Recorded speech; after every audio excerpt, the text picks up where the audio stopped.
Today we are going to discuss LED light emitting diode. जैसा कि नाम बता रहा है, it is a PN junction diode. तो हम लिख सकते हैं LED is a PN junction diode.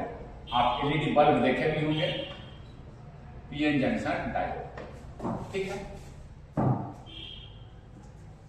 Then a forward bias is applied across the LED। जैसा कि अनडायोड में हम करते थे, फॉरवर्ड बायस करते थे LED। the electrons क्या होगा, from n side moves towards p side होगा ही। जैसा कि डायोड में आप जानते भी हैं, डायोड का सिंबल है, एलईडी का भी सिंबल सेम है। इस तरह से केवल दिखा देते हैं कि ये लाइट इमिट करेगा। हमने क्या किया है, इसको एक forward bias series resistance RS दिखा रहा हूं और एक बैटरी लगा दिया मैंने P सप्लाई, ठीक है। तो जब करंट फ्लो करेगा तो क्या होगा, ये लाइट इमिट करेगा। क्यों, उसकी भी चर्चा कर सकता हूं। From the electrons from the n side moves towards p sides. बिल्कुल,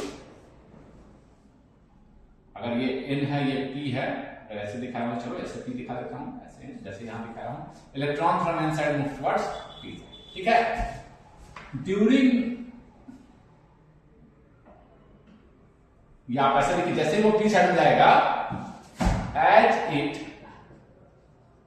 moves towards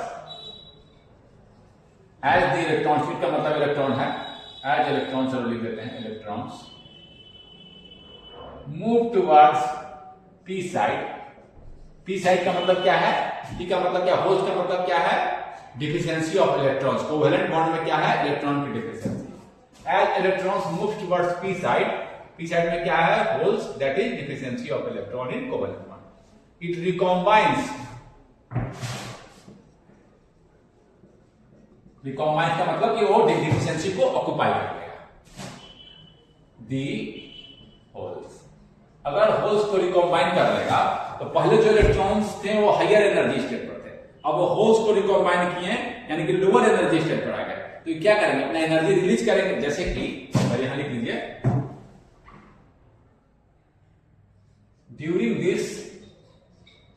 due to this recombination,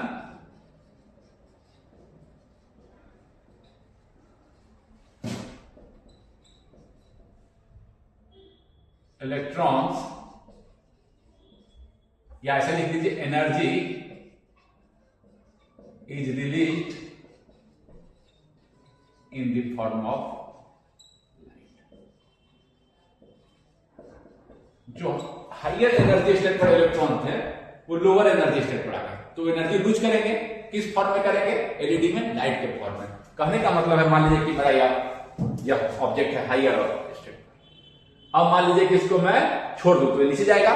तो इसको हायर एनर्जी स्टेट पर तो क्या है, तो पृथ्वी इसको खींच रही, ऊपर ले गया हूं तो हाई पोटेंशियल एनर्जी पर है, छोड़ूंगा तो नीचे जाएगा। तो क्या होगा, इसकी पोटेंशियल एनर्जी किसमें कन्वर्ट हो गई, काइनेटिक एनर्जी में। एनर्जी जब वो लूज करेगा तो किस फॉर्म में करेगा, एनर्जी किसमें ट्रांसफॉर्म हो रहा है, काइनेटिक एनर्जी में। किस फॉर्म में, यहां पर छोड़ रहा हूं तो यहां पर किस फॉर्म में, समझ गए ना बात को। अगर एनर्जी पर है तो अगर एनर्जी, ये पोटेंशियल एनर्जी कम हो रहा है तो किसमें कन्वर्ट हो रहा है, काइनेटिक एनर्जी में। इसका स्पीड बढ़ता जा रहा है, समझ गए ना बात को। तो यहां ये एलईडी में जो इलेक्ट्रॉन, यहां पे एनर्जी गैप में दिखा रहा है, ये इलेक्ट्रॉन्स हायर एनर्जी क्षेत्र में दिखा रहा है, इलेक्ट्रॉन की एनर्जी दिखा रहा है। और ये है, यहां से मैं दिखा दिया कोवेलेंट बॉन्ड, ये कंडक्शन बैंड, ये है आपके फ्री इलेक्ट्रॉन्स एनर्जी, और यहां पर है वैकेंसी, इसको दिखा रहा हूं, ये लोअर एनर्जी स्टेट पर, ये वैलेंस बैंड दिखाते हैं ना। अब ये इलेक्ट्रॉन अगर इसको ऑक्युपाई कर लिया तो इतना एनर्जी रिलीज करेगा, इतना एनर्जी रिलीज करेगा, जो ये गैप है इतना एनर्जी ई, इतना जो गैप, उसको एनर्जी गैप से दिखाते हैं, यही एनर्जी रिलीज करेगा। किस फॉर्म में, अगर लाइट के फॉर्म में कर रहा है, यानी कि hc बाई लैम्डा, समझे हो ना, जानते हो equation, energy that should be hc by lambda. ये लैम्डा जिस ये जितना एनर्जी गैप यानी कि लेमडा जो हो गया hc बाई एनर्जी गैप, यानी कि जो लाइट इमिट करेगा उसका जो वेवलेंथ होगा उसके एनर्जी गैप पर डिपेंड करेगा। ये तो कांस्टेंट है, Planck constant, speed of light किस पर डिपेंड करेगा? मटेरियल के एनर्जी गैप पर। जो वेवलेंथ है किस पर डिपेंड करेगा? और वेवलेंथ का कलर डिपेंड करता है, ग्रीन कलर होगा कि रेड कलर होगा, डिपेंड्स अपॉन द लाइट का वेवलेंथ। समझ गए ना? विजिबल रेंज में वेवलेंथ अलग अलग होता है तो अलग अलग कलर दिखते हैं। समझ गए ना बात को? तो इस तरह से आपको अलग अलग कलर का LED depending upon the energy. देखिए यहां फिर से अगर इलेक्ट्रॉन्स इधर मूव कर गया और रिकॉम्बाइन किया तो पहले इतने एनर्जी पर था, तो एनर्जी लूज करेगा। जैसे कि बॉडी यहां पर है, अगर नीचे जा रहा है तो एनर्जी लूज कर रहा है किस फॉर्म में? काइनेटिक एनर्जी के फॉर्म में। इसका एनर्जी पोटेंशियल एनर्जी किसमें कन्वर्ट हो रहा है? काइनेटिक। ये किसमें कन्वर्ट करेगा?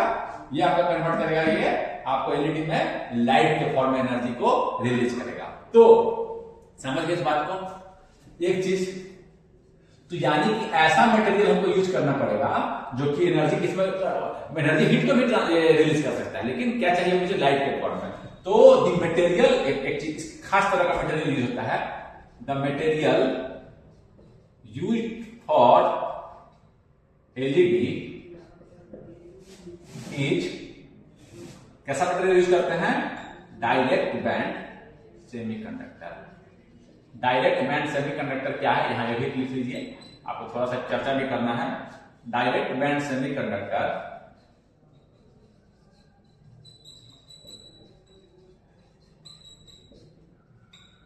Are the semiconductor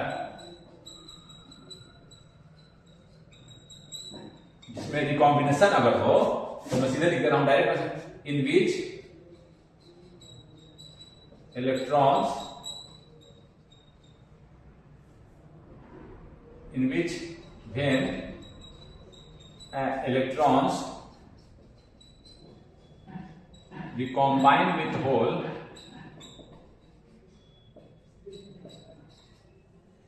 it release energy in the form of light।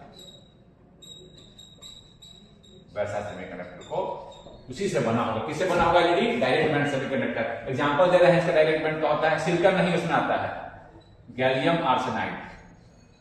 किससे बना हो सकता है? Gallium arsenide. इसको लिखिए, ठीक है?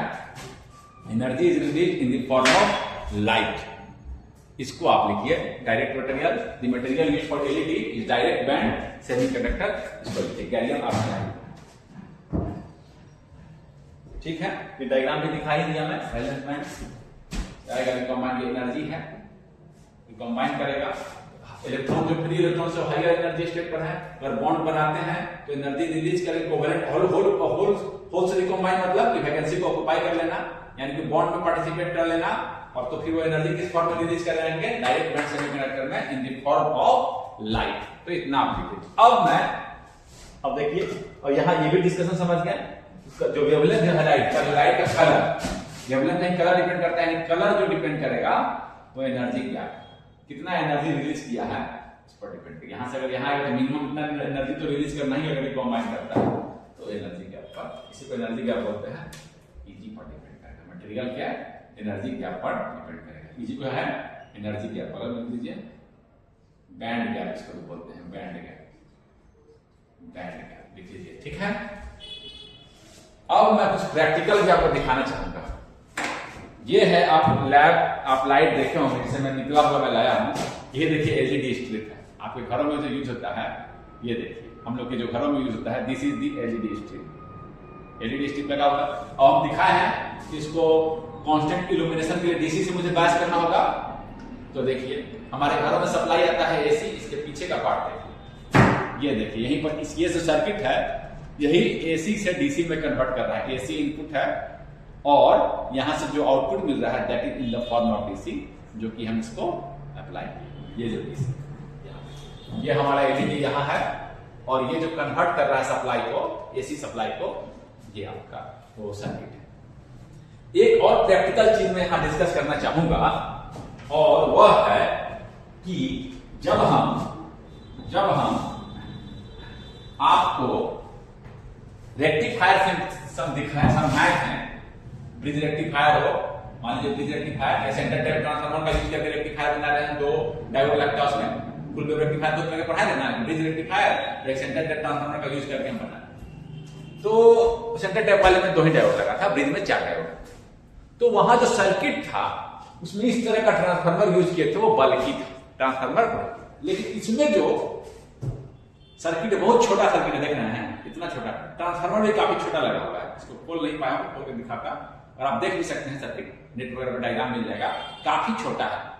तो ये जो खास तरह के डीसी कन्वर्टर है उसको बोलते हैं एसएमपीएस। इसमें जो डीसी कन्वर्टर लगा हुआ है, मैं प्रैक्टिकली बता दूं, डीसी कन्वर्टर जो इसमें लगा हुआ है, एसी टू डीसी कन्वर्टर, जरूरत है इसमें किस तरह का लगा हुआ है, हम पढ़ाए थे कैसा, आपका ब्रिज रेक्टिफायर या सेंटर टैप ट्रांसफार्मर का यूज करते हैं।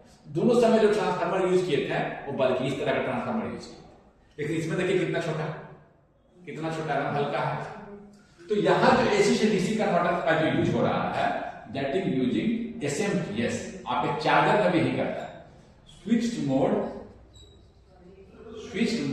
इसकी में थोड़ा discussion, power supply, switch mode power supply. हम चाहेंगे कि हम जो डिस्कस किए थे रेक्टिफायर, वो कैसा डिस्कस किए थे, मान लीजिए जिसमें हम सेंटर टैप ट्रांसफार्मर वाला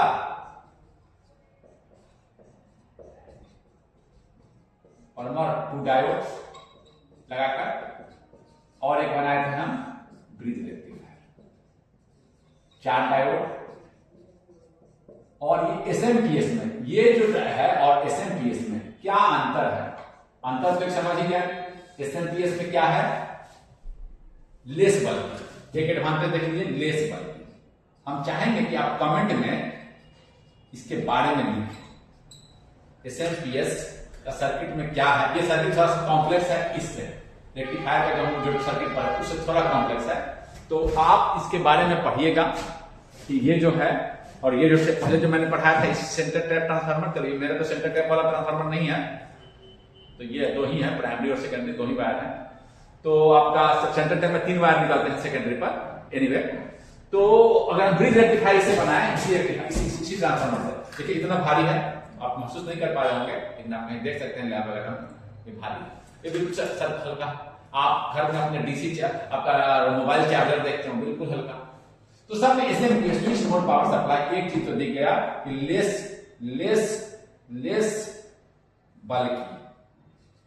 इसके सर्किट के बारे में आप कमेंट में जरा लिखिए, एसएमपीएस और इसके बीच में डिफरेंस, एसएमपीएस और डीसी रेक्टिफायर के बीच में डिफरेंस को। 2 तरह के डीसी कन्वर्टर हो गए, एक नॉर्मल जो वैसे बताया हूं, और एक एसएमपीएस। आप इसके बारे में कमेंट में लिखिए। तो आप प्रैक्टिकल समझ गए, ये देखिए कैपेसिटर ट्रांसफार्मर, ये आपका ट्रांसफार्मर वगैरह यूज कर डीसी में कन्वर्ट किया। यहाँ देखिए, यहाँ ये बल्ब जो आपका है घर में, अगर मान लीजिए बल्ब का ये स्ट्रिप खराब हो गया है, दूसरे किसी का बल्ब कहीं से स्ट्रिप लाकर लगा देंगे, फिर कनेक्शन कर देंगे तो चलेगा। लेकिन एक चीज ध्यान रखिएगा, जब भी पावर सप्लाई से काम कर रहे होंगे तो आप प्रॉपर केयर रखना है। ऐसा ही नहीं कि इस तरह से हाथ में दस्ताना हो तो दस्ताना पहन ले, लाइव वायर को, लाइन पावर सप्लाई को काट दें, उसके बाद करें। तो इस तरह से एक्सपेरिमेंट आप ऐसा ना करिएगा, ठीक है ना, सावधानी रखना। तो ये चीज मैं बता दिया, और एक प्रैक्टिकल चीज मैं यहाँ और बताना चाहूंगा, कैसे जानेंगे कि कौन सा प्राइमरी है कौन सा सेकेंडरी, और ये ट्रांसफार्मर ठीक है कि खराब है। हम क्या करेंगे, इसके रेजिस्टेंस को मेजर करेंगे मल्टीमीटर से। प्राइमरी का रेजिस्टेंस ज्यादा होगा कि सेकेंडरी का, अगर ये स्टेप डाउन है तो प्राइमरी में वाइंडिंग ज्यादा होगा, सेकेंडरी में कम होगा। स्टेप डाउन है तो सेकेंडरी में कम होगा, तो प्राइमरी का रेजिस्टेंस ज्यादा आएगा, सेकेंडरी का कम आएगा। ठीक है, समझ गए इस बात से। लेकिन रेजिस्टेंस बहुत ज्यादा भी नहीं है, कॉपर वायर है ना 100 ओम 200 ओम, तो हम समझ जाएंगे जैसे कम रेजिस्टेंस आ रहा है देने की, ठीक है। और रेजिस्टेंस अगर ये खराब हो गया है तो मान लीजिए बीच में वायर टूट गया, वायर है ट्रांसफार्मर का वायर टूट गया, जल गया, जलने का कारण क्रिएट कर गया। अब अगर रेजिस्टेंस मेजर करेंगे तो वेरी हाई, ओवर लिमिट दिखाने लगेगा, समझ जाएंगे ट्रांसफार्मर खराब है। समझ गए ना बात को। ऐसे मेजर किए, मान लीजिए ठीक है तो 100 ओम 200 ओम, मान लीजिए दिखा दिया प्राइमरी का 200 ओम, सेकेंडरी में कम वाइंडिंग है तो इसमें रेजिस्टेंस दिखा दिया 100 ओम, समझ गए कि ठीक है। अगर दिखा दिया ओवर लिमिट यानी कि ब्रेक कर गया, रेजिस्टेंस ब्रेक करे तो कुछ करंट ही नहीं जा रहा है। समझ गए बात को ना, इस तरह से हम समझ गए प्रैक्टिकल। लेकिन हमेशा लाइन के काम करते समय आप सावधानी बरतनी है। तो इस पर हम इस लेक्चर को रोकते हैं।